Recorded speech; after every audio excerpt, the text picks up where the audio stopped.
Okay, so I'm gonna share my screen.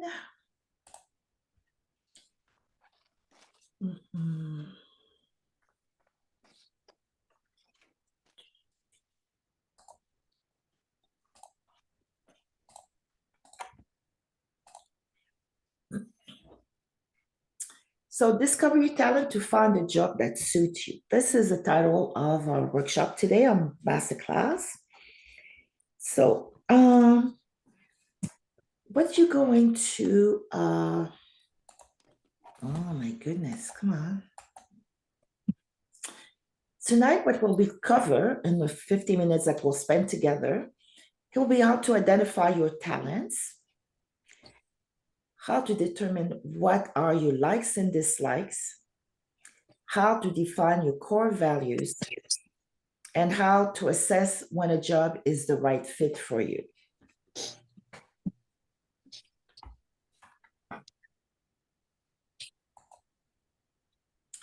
Who is this work for masterclass for? For working or retired people, for people who have been out of the job market for a period of time, and for people who are in a job that isn't satisfying them anymore for whatever reason. Now, imagine that you are in the middle of the forest and you don't have a compass. You do not have a clue where you are. All you know is that you want to get out of the forest. You don't have a compass. You do not know where you are. You do not have a point of reference. And you do not know where to go from there. That's often how we are. We are in a situation, and because we have no point of reference and no clarity, we go through the motion and stay where we are, or we hope for the best. So you're in the forest, lost, no compass, no sense of direction, no point of reference. So you decide to continue walking and hoping for the best. And then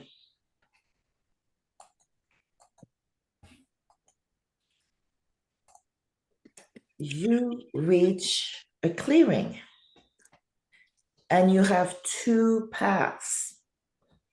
But because you don't know where you are or where you came from, you have no way of having a sense of your direction. How do you know which path to take? In life would be either you take the path of regrets or the path of fulfillment. How do you know which path to take? There's somebody who's not muted. Would you mind muting your microphone, please? All right, so let's say this is it. You want to end up somewhere. You want to get out of the forest. You're lost. Here you are in the clearing, but you still have no idea which path to take. So when it comes to somebody's not muted, would you please mute your microphone? Yeah, trying. Okay, there's a little microphone icons in the bottom of left of your screen usually. All right, so when it comes to see what direction we want to take our life or career, it's not limited to the knowledge or skills that you've learned throughout your career, that you've used at work, because that's usually what we do. We look at our resume, I've been doing this, I have this education, I have this experience. It's more than that. You are more than that. Another determinant in how to redirect your path is to look at your innate talents. And we're going to do this. What makes you stand out from everyone else? You're more than what the tasks at work are. You each have some strengths that you are applying, but a lot of times we're not even aware of them. Determining the skills and talents that you have to offer and where you can make the best use of your abilities. And I will share my story with you. My background, I studied modern languages, so I was a translator and a language teacher. And at one point, I had a teaching position for a department in the federal government, but it was not a permanent position. And every year, I hope to have my contract renewed. And then we got news that um, we were not going to get our contract renewed, or if we did, we had to wait 5 years to become permanent. And after 5 years, you could become permanent. And for 3 years, there was a moratorium. So for 3 years, it would work and it would count for 0 time. So this is the situation I was. I already had 3 years. So I had 2 years to go, but it would have taken me another 6 years to reach permanent position. That's if I wasn't laid off. And at the end of the school year, I was put part-time. So I thought, oh my gosh, I had 3 little kids, daycare. I had to keep the spots. I had to keep paying full-time. What am I going to do? So I stayed there and I applied for an assignment program that was available to give you new skills so you could aspire to a higher position. So I applied for it. I didn't hear back for 2 years, but I remained in a position, luckily. Then I got the call to go on assignment to run the program. I was one responsible to give assignment to other people to enhance their career. Well, I didn't think I could do it because I thought myself as just a teacher. That's how I saw myself. Because I look at my education, my experience, I was just a teacher. And this is where that was my first awareness that I am more than what I'm doing presently. And this is where a lot of us are stuck, not knowing what else they have to offer. All right. So during that assignment, we had an exercise to do, and even me, I had to participate. And we had to determine what made us special, what were our accomplishments. And it was the most uncomfortable time for me because I couldn't think of anything. It's others in the group that flushed it out because they realized, okay, you were a teacher, but what did you do? Oh, class management, oh, supervision. Made me realize I had much more than that. And that was very empowering. So this is one thing we're going to do, not in details, but we will broach it.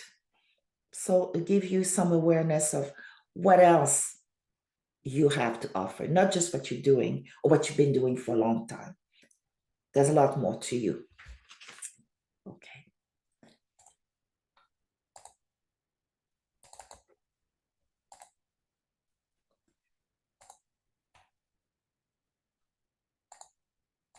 Uh, mm,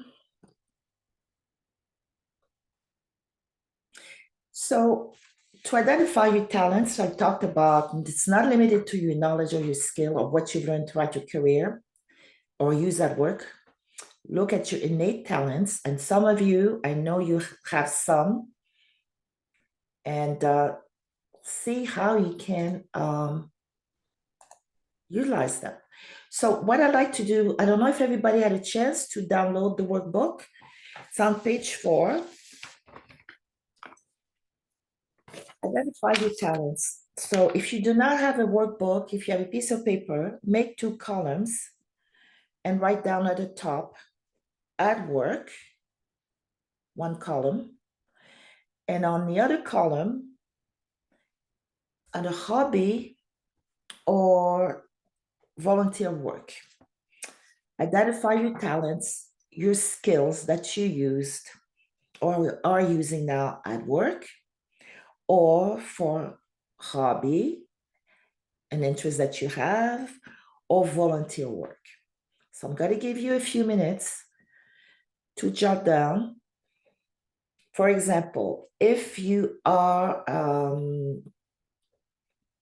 a knitter, or let's say seamstress, so one of the talents you have is to follow instruction, you have creativity, you have dexterity.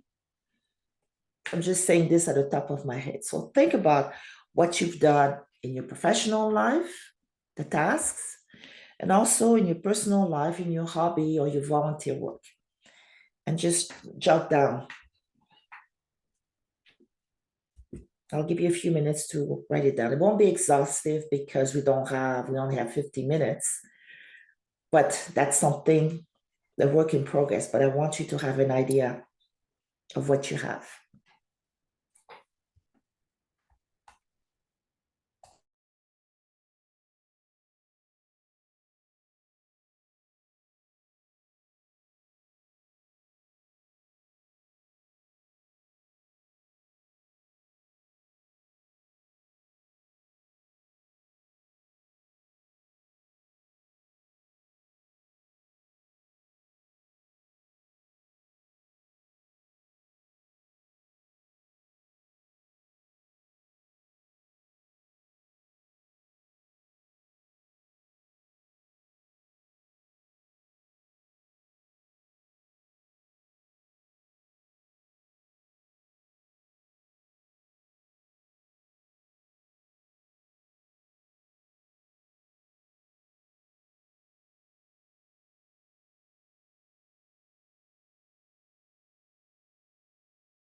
How's everyone doing? Have you had a chance to write some skills that you use at work and some in your hobbies and interests? Did everybody have a chance? Okay. Would you like to share this in the chat? What skills and talents you had at work professionally and in your personal, volunteer, or hobbies? Put it in the chat.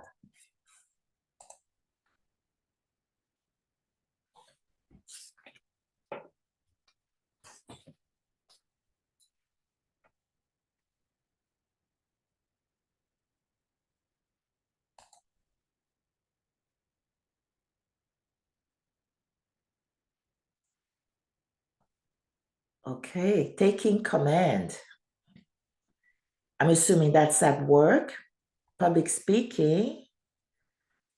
Great.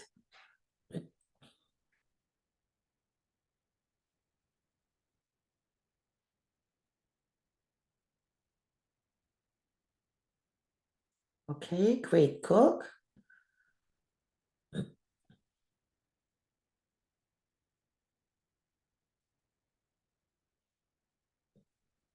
Very diverse set of skills here.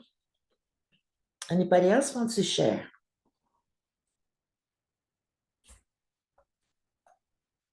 Barbara, job teaching, counseling, classroom management, public speaking, and hobbies singing, cooking, acting, giving joys. Do you mean joy or jokes? Okay. Oh, more. Okay. Let me see. Being calm and extreme in chaos. Okay. That's Wanda. Church leadership. Oh, jokes. Barbara, you're a jokester? I didn't know that. I know you have a great smile. Okay, what else? Who else?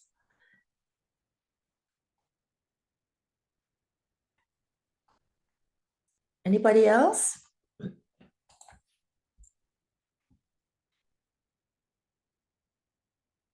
Oh, you have not found anything. Okay, Margaret. Okay, let me catch up with the chat. Knitting, needlepoint, public speaking, certified ketogenic coach, registered nurse, sense of humor. Okay. And well, I see everybody has, for example, as a coach, Margaret, what I'd like you to delve in, and also as a nurse, what are the skills you use in those function? What skills did you use as a nurse and as a ketogenic coach? That is something for you not to do necessarily to know, but something to think about. You really need to delve in and flush out. For example, Barbara was a teacher and she mentioned classroom management, public speaking, counseling. Okay, so that's one thing I had forgotten as a teacher. Class management, it's managing people.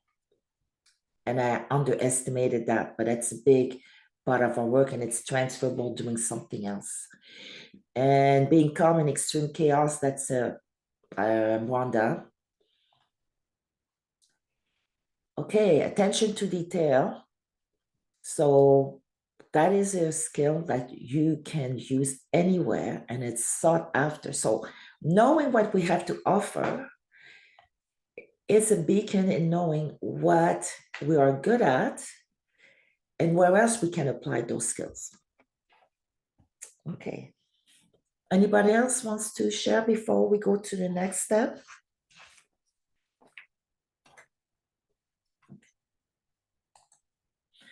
For example, I'll give you an example. I never worked in accounting and did not realize that because I was the finance person, I was the treasurer of the PTA, I had those skills. I was not an accountant, but I could manage a budget. As a mother, when I stayed at home, I'm the one who managed the budget. Never thought of it. Social director, as a mother, we are, most of us, the one responsible when we have children to organize their time, our time, and everybody else's time or function or social event at our home. That's a skill that's not, that we don't realize we have, we don't give it credit. Okay, Margaret mentioned empathy, and attention to detail, teaching, family, family counseling, yes, as a nurse, team player, yes, client service team, patient service team. All right. So when you think, don't just think at the function at the time, what else is attached to it? Okay. So now, another thing that's we don't think about, and that's something that I realized hindsight is 2020, I had not paid attention to these things, and this is why I went from one career to another based on solely on what my resume was, what I studied, and the experience I had. But I never took in consideration, as much as I should, when I did pivot more than once, what were my likes and my dislikes in whatever work that I had before the current position or the one before. That's another beacon. That is part of things to consider when you move forward.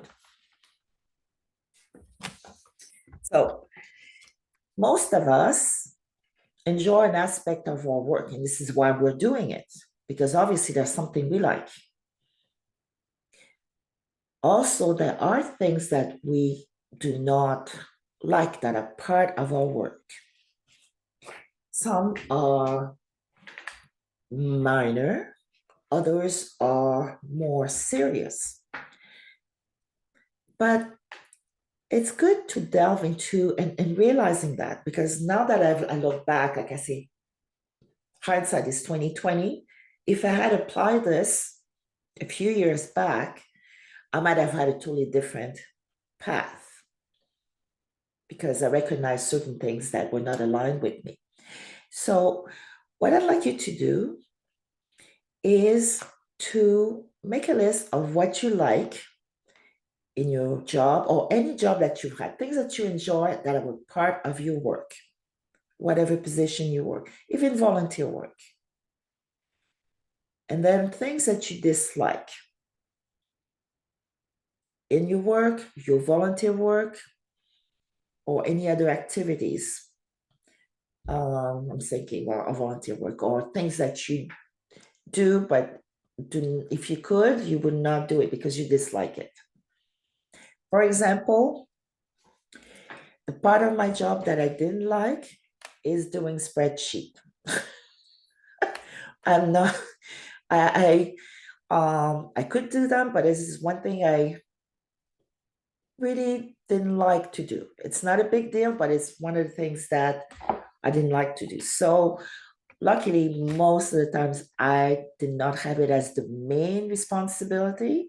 For example, as an admin assistant, that's their main responsibility. But in my capacity, it was not. So I could deal with it. But if I were to deal with spreadsheet day in and day out, like accountants or other professions, that I would not like. So I disliked it, but it was not a deal breaker. So make a list of what you liked in your career path, your hobbies, your volunteer work, and what you dislike. Just take stock of it.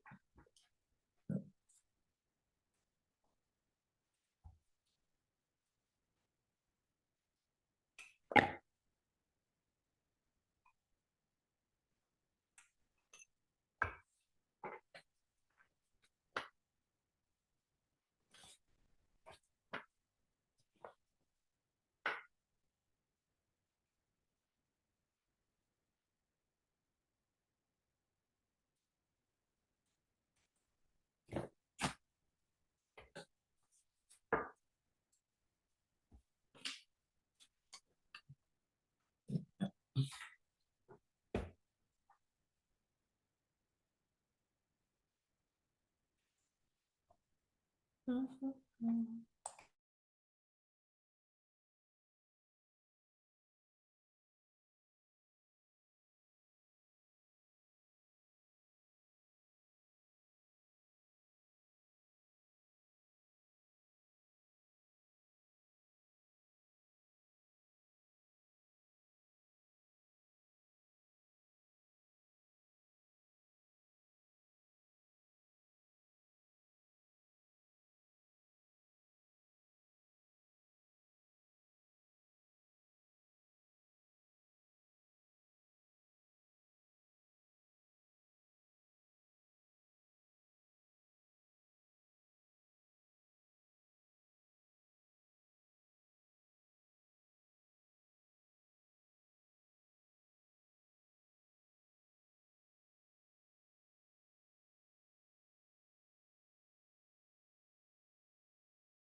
Did everybody have a chance to write down some of part of their work that they liked and some that they were dissatisfied with?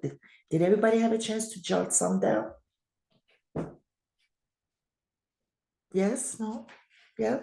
All right. So who wants to share? I'll give you an example for me. What I liked is to have a chance to be creative and to help people. Okay. Appear successful, to be my own boss. I can make it easier or harder. Cooking, being outside, time to read. I can be with my dogs. Okay.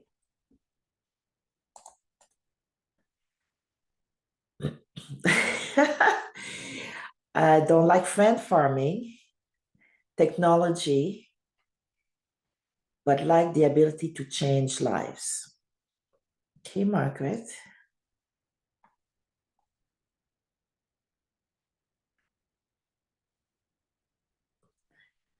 Okay, what's friend farming?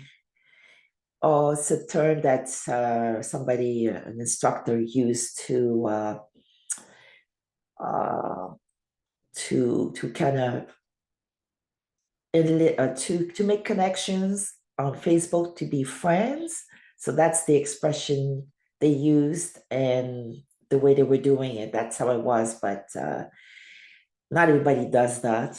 It's Margaret doesn't like that. Neither do I. I believe more in true connections. I think it's just the term, maybe.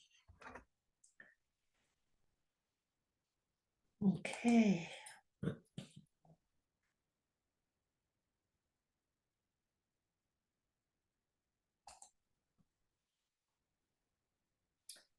Well, let's start with the easiest one. What do we like about the work we do or the work we used to do? It's always easy.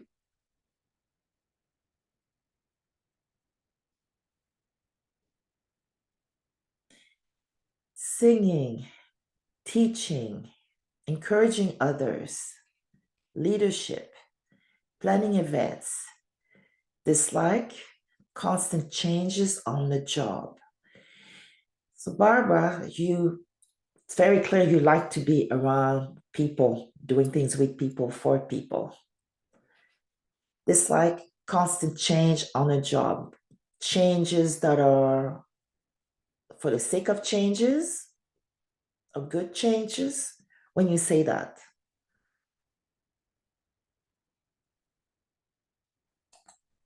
Because sometimes changes can be good, but if it's changed just for the sake of changing, it can be counterproductive. Good and bad or repetitive. Okay. All right. All right. And iPad 7, that's Wanda.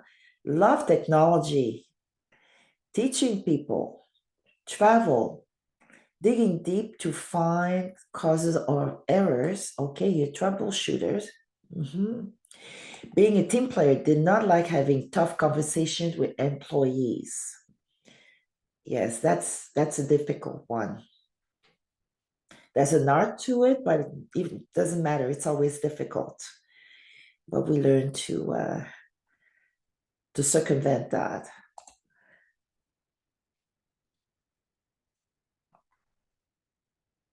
Okay, this like budgeting, cleaning, not able to be able to do it all. Budgeting, cleaning, not being able to do it all. Some of the things maybe could be delegated.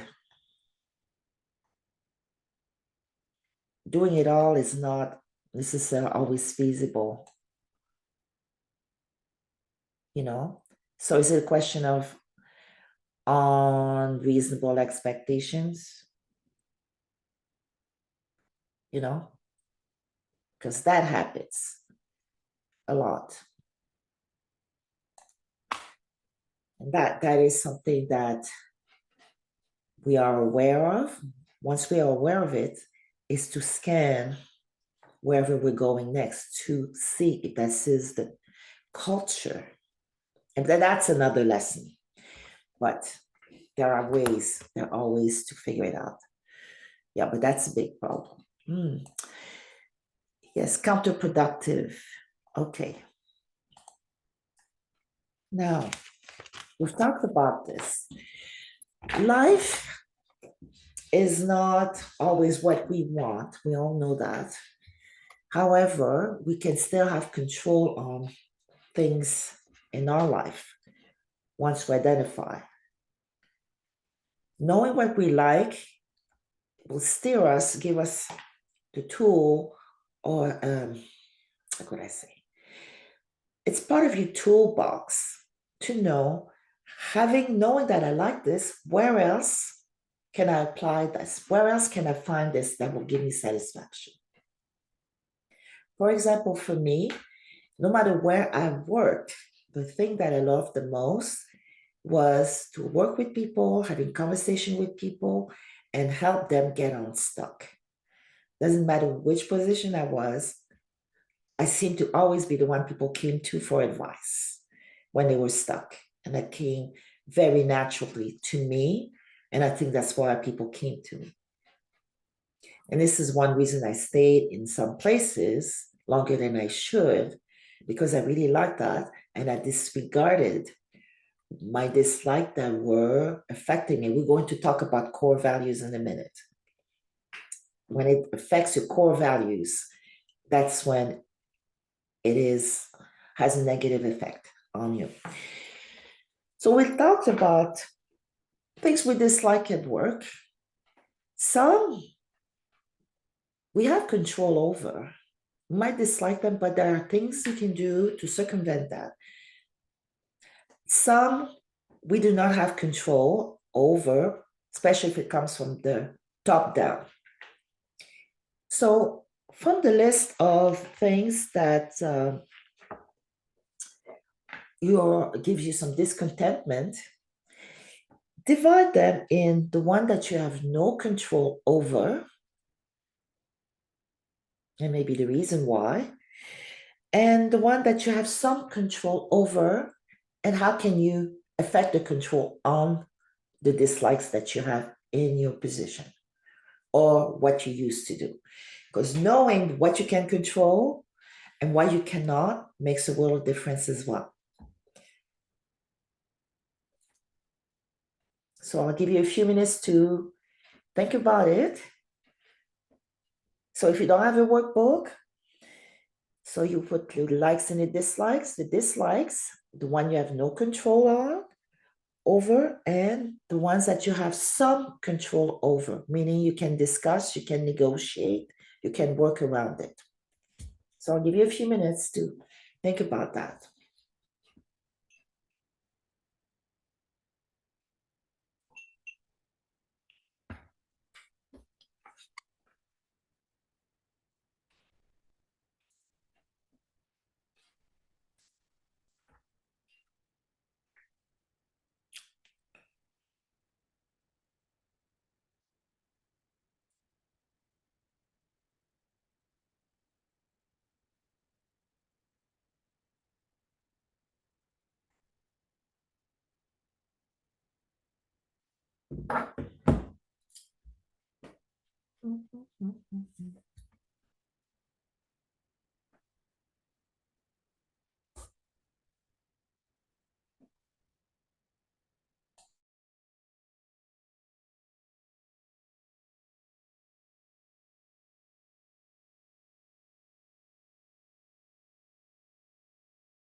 All right.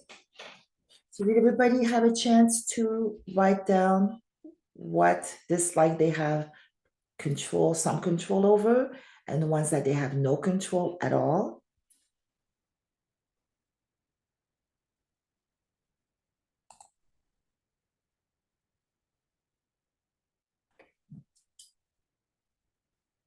Okay, who wants to share?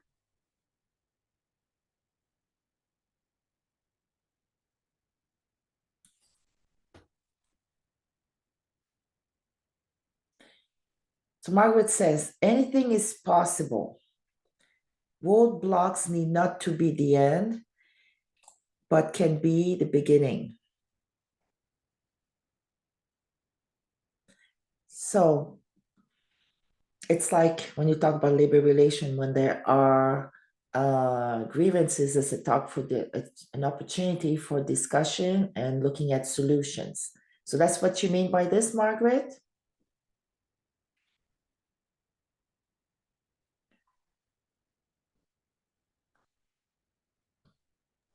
What did you say, Unique? That what you meant is that when there is a roadblock, it's an opportunity to have a discussion and to work around it. Yes, Okay. because if you just see the block and then don't challenge it, um, you have no way of resolving the difference. Yes. It opens a dialogue. Yeah. Yeah, what could be perceived that you don't have any control over, that's a perception. Sometimes there is, but one thing to do is, and it's a good approach, is to open a dialogue. Huh? Yeah. And can I just share? I've just recently been diagnosed with ADHD, and I'm realizing that a lot of what I'm not good at never been taught in a neurodivergent, yeah, way, or it's just new to them. My dislike are very typical. So, and I understand that because I personally think I might be, but I did have students when I was a teacher, junior high, and I had to convert the way I was teaching.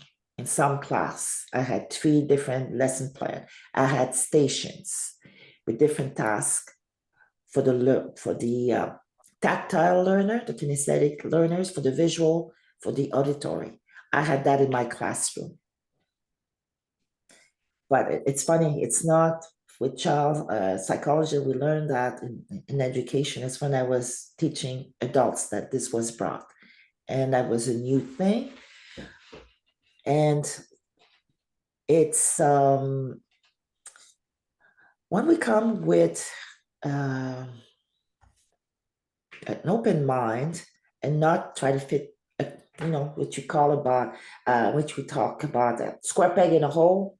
This is what's been done forever. So when we know we are the square peg, what we have control is to let people know what works for us. But this is new because my generation and so on were not told to do so. But now that we have an awareness, this is where we have some control and say, this is what works for me, or this is how I do things, this is how I understand. I always say, I'm a visual learner, then kinesthetic. I have to see it, then I have to do it.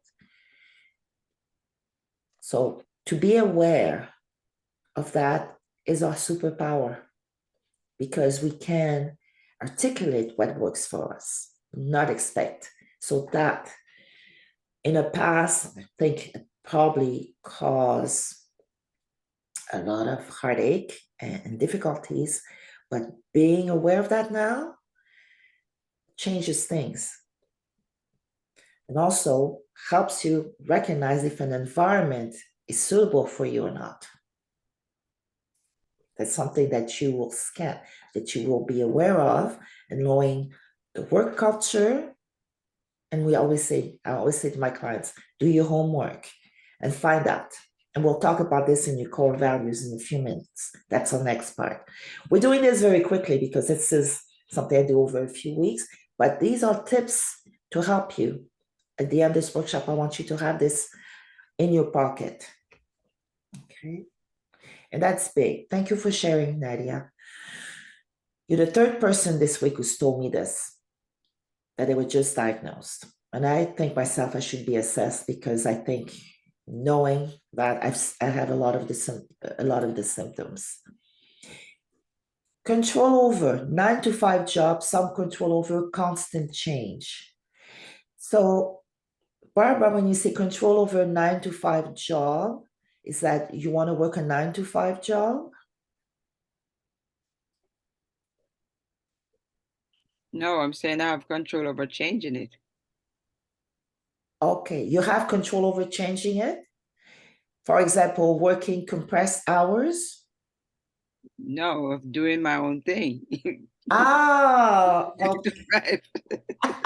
of course, yes, you make your own schedule. Okay, got you. Because so some people, when they say that, is that they can ask for a compressed work week, or for you is to do your own thing and you set your own schedule. Yay. Okay. And some control over constant change. There's always change, but when you are in charge, you have a bit more control than if you're at the mercy of the organization. Yes. Great. Great share. We only have a few minutes, but I wanted to touch on these things. And another one that I find that is very important and most of the time ignored. And I think it comes from how we were raised and how things were. We were not made aware of having our core values. Our core values, it comes, the word core is what you stand above all. Consider them as a compass that will help you determine a position, if a position is right fit for you or not. And when I talk about core values, we're talking here in the context of looking for work or volunteer work, but that applies to every facet of your life because your core values is what makes you you, what makes you stand out, and what you stand for.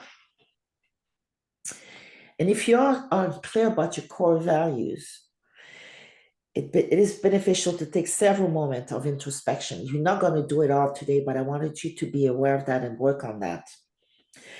And over the time to clearly define the core values and be patient with yourself. Okay, it's not going to be done over a few minutes. And be mindful of what inspires you and what drives you in life for your thoughts and your actions. Because it is your essence. When you are in an environment that is not aligned with your core values, it brings angst. It brings anxiety, discomfort, anger. Looking back in my life, there's times I realized was my core values, and that's why I left, but I never called it core values until later on. But have you ever been in a situation where you go, I can't stand for that? This goes against my grain. Have you ever been in a situation or in an environment when you go, I cannot be there, or I have to leave, or I won't go there because it goes against my principle, against what I believe in? That is based on your core values. That is what it's about. We just never use those terms until recently, but that's what it is.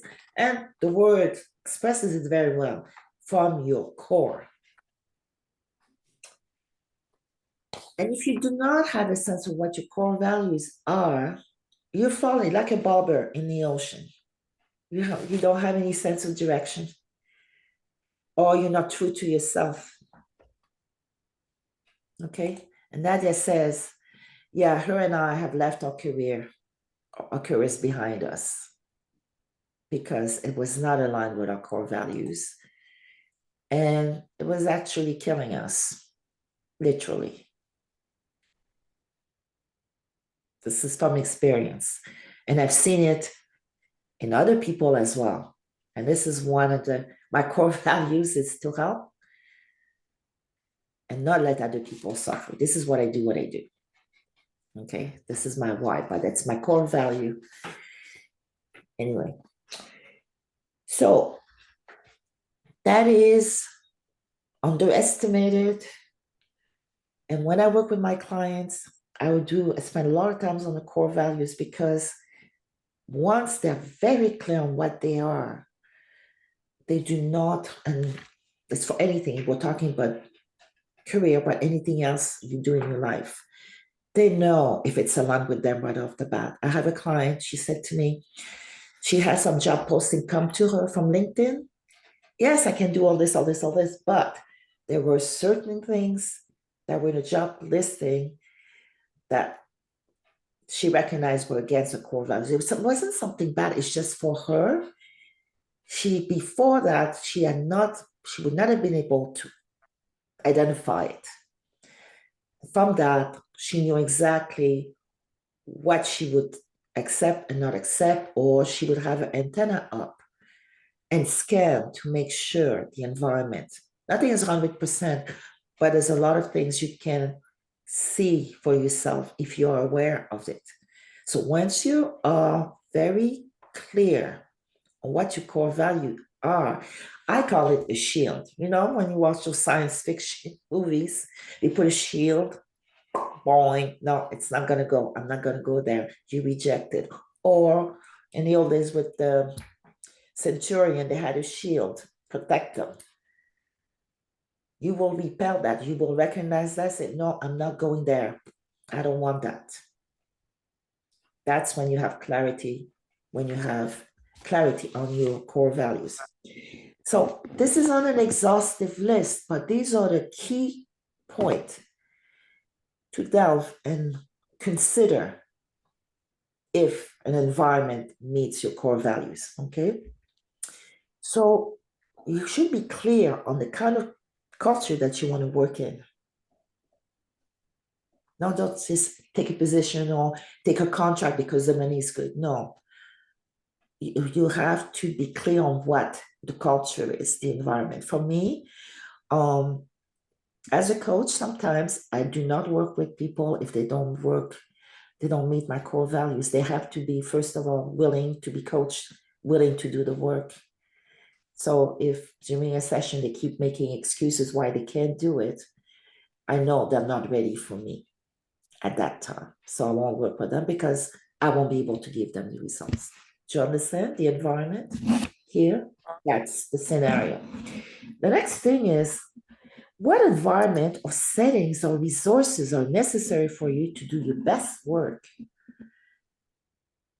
For example, with me, I needed flexibility, creativity, and being able to interact, to be able to affect changes. Okay? Communication, that's a tool, that's a resource. Communications. Okay, those are examples of resources. What qualities do you feel more strong, in your healthy relationship? Healthy working relationship, it's the word is missing here. So what are the qualities that you feel make a strong, healthy relationship at work or with clients?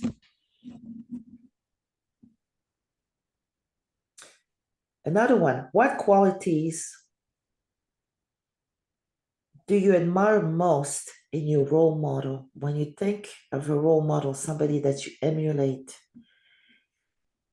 what are the qualities you admire the most in that person or those persons? And what motivates you? What motivates you to do what you do? What motivates you to do the work?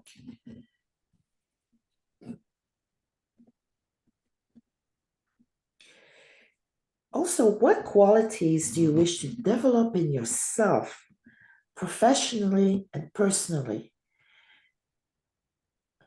And we're talking about growth here. So, what are the qualities that you'd like to develop in yourself professionally and personally?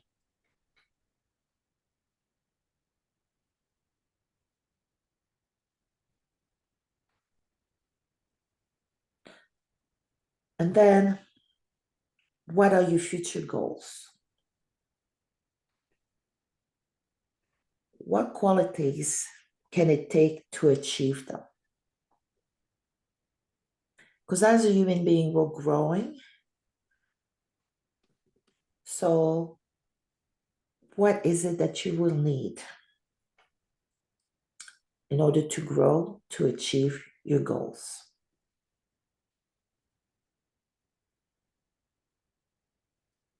So, I don't know if you all had your workbook with you, but these are main things to consider when you talk about your core values.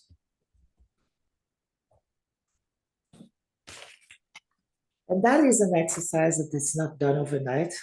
When I work, it takes a couple of sessions. We talk about it, and as you grow as a person, your core values change too. My core values when I was 18 or 21, looking back, are not the same as they are now in my mid-career, late career phase. Totally different. Because as we grow, our perception is different, our perception of the growth we want is different, and also our tolerance for certain things is different. Things we tolerate at 20 and 30 years old are different than what we tolerate at 40, 50, or 60 years old. Do you agree with me? Yes? Okay. Oh, repeat the question. Which question was that about the core values, Nadia?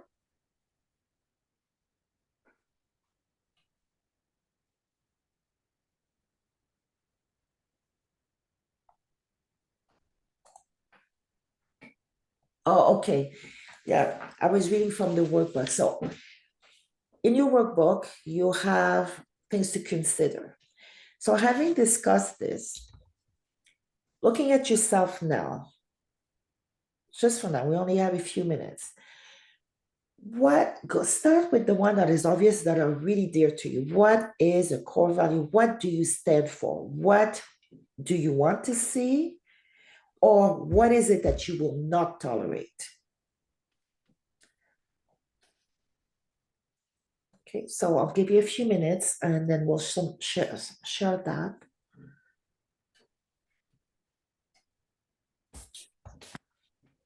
And you can share it in the chat.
Nadia says honesty, fairness, helping others, self-care, being there for my kids.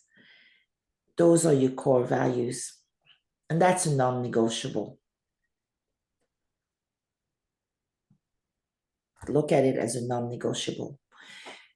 Thank you for sharing. Anybody else?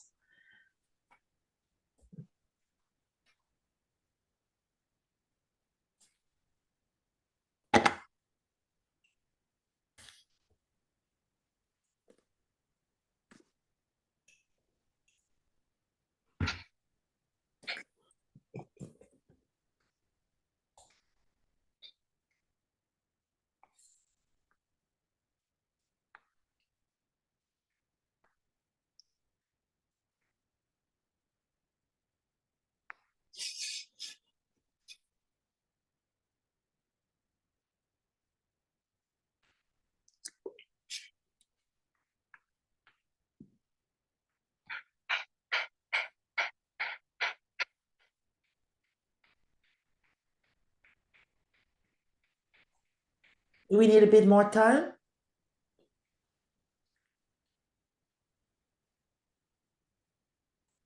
Oh.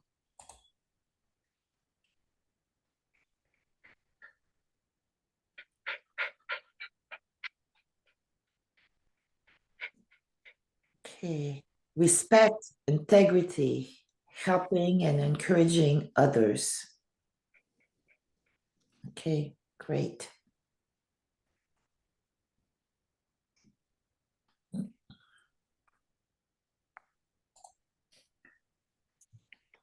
Well, I'm glad you could join us, Samantha. Thank you.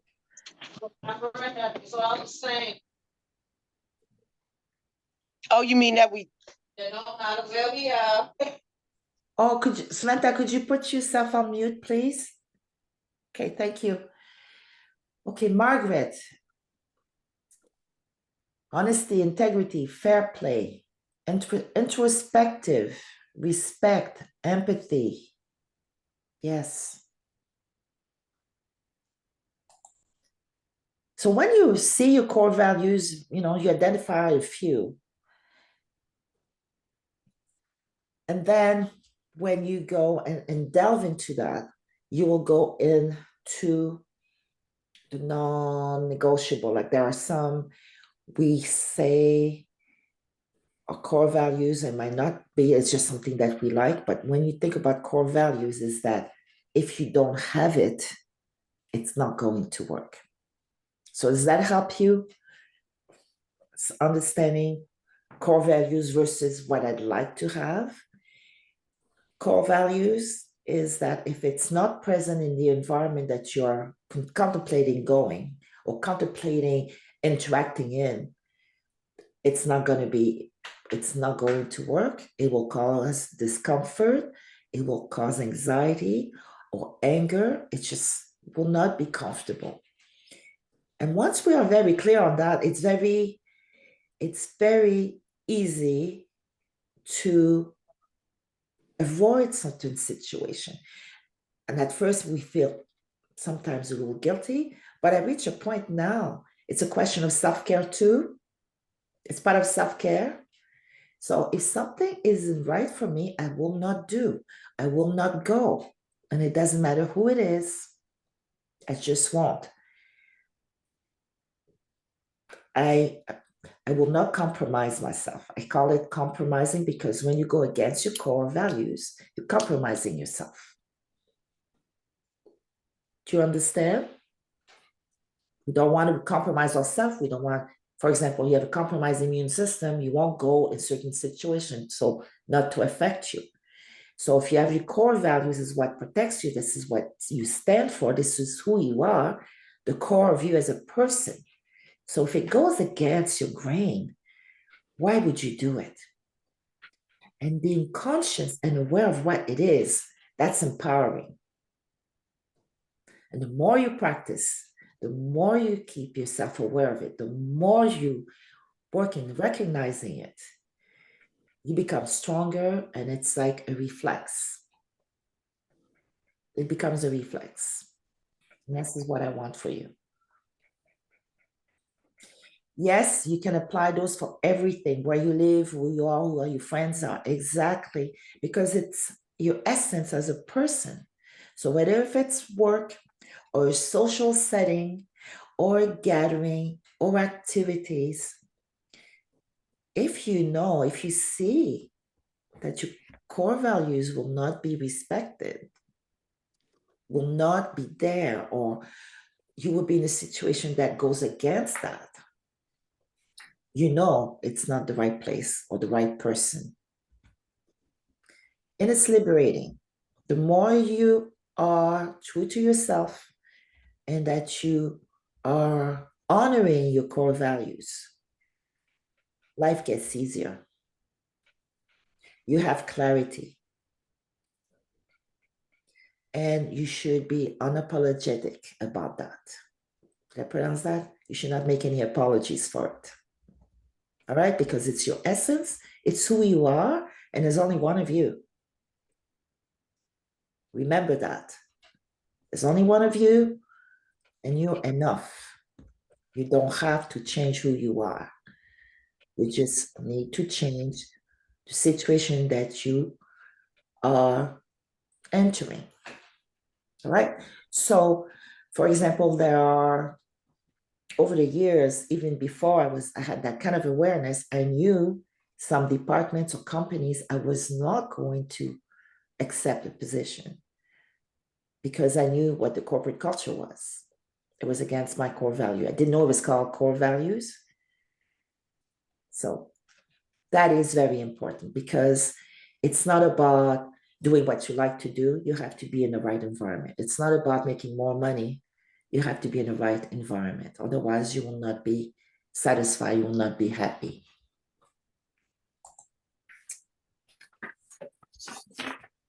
And we have this framework with career, but it's true. It is applicable to anything we do in life as well. But career, we spend a third of our life, and we should be somewhere where we can thrive, be ourselves, and honor yourself as well, and have some growth as a person. So, anybody had a chance to jot down some core values that they have, that they want to share?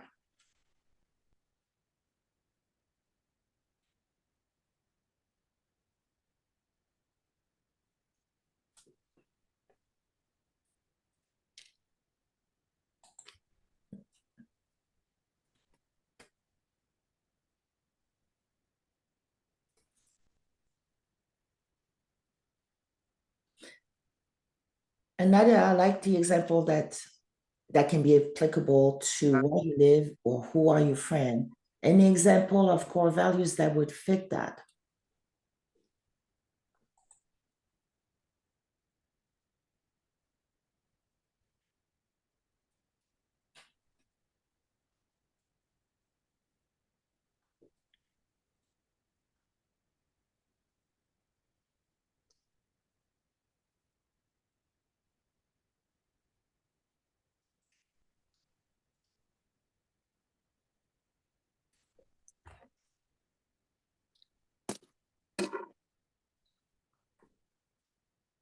Yes, Margaret? No, Okay, you unmuted yourself. Okay, I thought you wanted to say something.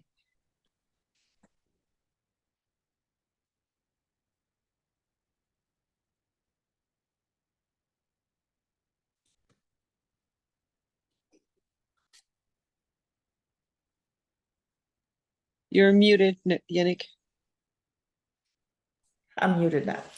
So to recap what we did in 50 minutes, it was not a lot of time to delve into it, but to recap is that we talked about to know what our talents are, our skills, and it's not just what we do in the moment in our position professionally. It could be talents that we have doing a hobby or that we exercise in our volunteer work. So we only had a few minutes, but think about all the tasks that you do professionally at work and in your hobby and activities and volunteer work. And then not just write the task, put things that are attached to the task, right? You talked about what activities are linked to that in order to do that task. So it's to unpack it. It takes a while to see this. Then we look at the likes and dislikes, what we liked in our work, what we like to do or in previous work, things that are in our interests, and what are our dislikes. And from those dislikes, the one that we have control on and the one that we do not have control over, but we talked about also the one, even the one where we perceive that we do not have control over, is an opportunity to open a dialogue and see if it can be resolved. But it's good to identify those. And then we talked about the core values. That is what you stand for, makes you who you are, the essence of the person you are. And that is not to be compromised. So clarity on what they are is crucial. Because if you are not clear on your core values, you might find yourself in a situation that will bring you discomfort. But once you are clear on your core values, you'll be able to identify them ahead of time or remove yourself from them quickly because you will realize that. All right. So to sum it up, knowing all this, you will know if a job is the right fit for you when you see the following, the 3 things. That it's meaningful. The position enables you to apply your skills and talents. And when we talk about skill and talents, not just what you do at work, not only what's in your resume. It's also what you do in your volunteer work or in your hobbies. So once you take stock of all of that, you will see what are the ones that you want to apply. But in order to do this, and if you want to change direction, you need to know all that you are. Okay? So a position will enable you to utilize those skills. And the position will give you satisfaction and will give you a chance to grow. All right. And thirdly, the position will be aligned with your core values, and that's very important. I should have probably put this as number 1, because you can have everything else and you can have all the money, but if your core values are infringed on, that will be cause for stress, for discontentment, because it's your essence that is being compromised. All right. So thank you for being here. I just have a few questions for you. So for any of you, does that resonate with you, what we've done today? Absolutely, Yannick. Especially actually writing down the core values. It seems like it gives you such a good framework for everything. Yes, it is, because and that's what I like to use that term. I didn't coin it, but it makes so much sense. Core. If it's not there, it will affect you in a negative way. Thank you, Barbara. Yes. My next question to you, and put that in the chat. What is your biggest takeaway from our session tonight? What is your aha moment?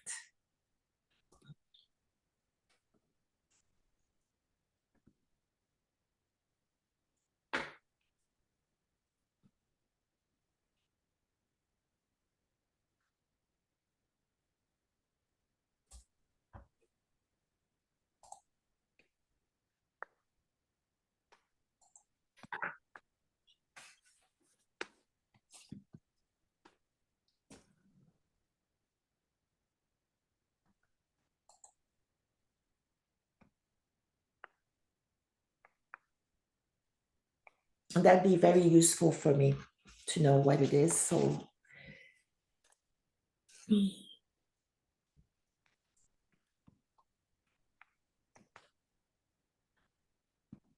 okay.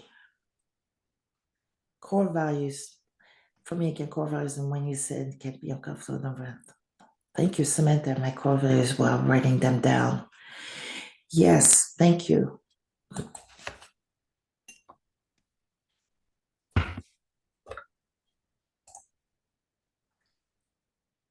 Know all that you are, talents, hobbies. Yes, you are more than your position. You're much more. And once you go back and delve into what we talked about, because we only had a few moments to do this, unpack it, you'll be surprised.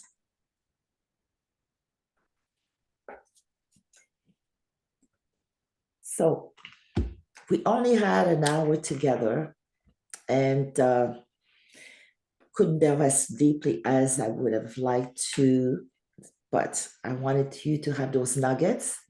And what I'd like to do, what I'm offering you, is a free 30 minutes coaching session so I can help you, give you some strategies on what we talked about today, and to give you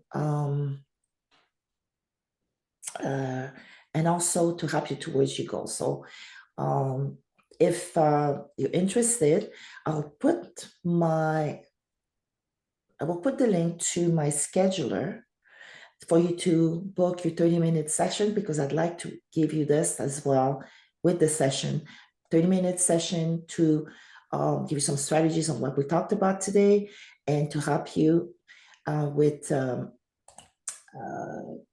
your goals, to help you towards your goals. Okay, I'm just gonna put this in a minute. I'll find my link here. Okay.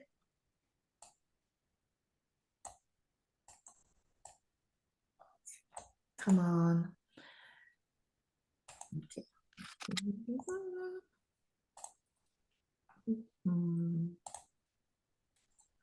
All right, so I just put the link in this from the scheduler for you to book your session. And thank you for coming tonight. And I know how busy everybody is, and some of you are feeling under the weather. So thank you for wanting to participate in this session. It was a pleasure having you. And don't forget, I put in the chat the link to my scheduler. And I'm looking forward to spend some time with you to help you to get some strategies on what we talked about today, just for you, and get you closer to your goal. All right. So does anybody have any questions before we part company, or any comments?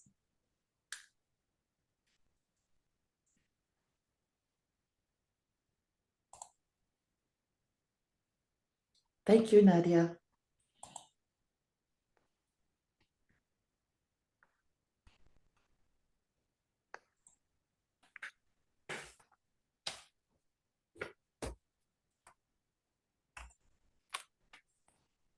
And if you have any suggestion that you want to give me, or something that you would have liked to hear, you can always send me something on Messenger as well.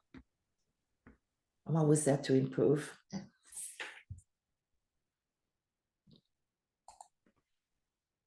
All right. So it's getting late, and I want to honor everybody's time. And I hope you all took the link. And if you don't, if you lost it, you can always reach me by Messenger. And looking forward to talking to you, and have a nice evening, everyone. Take care. Have a good evening. Thank you, Barb. You too. Oh my God.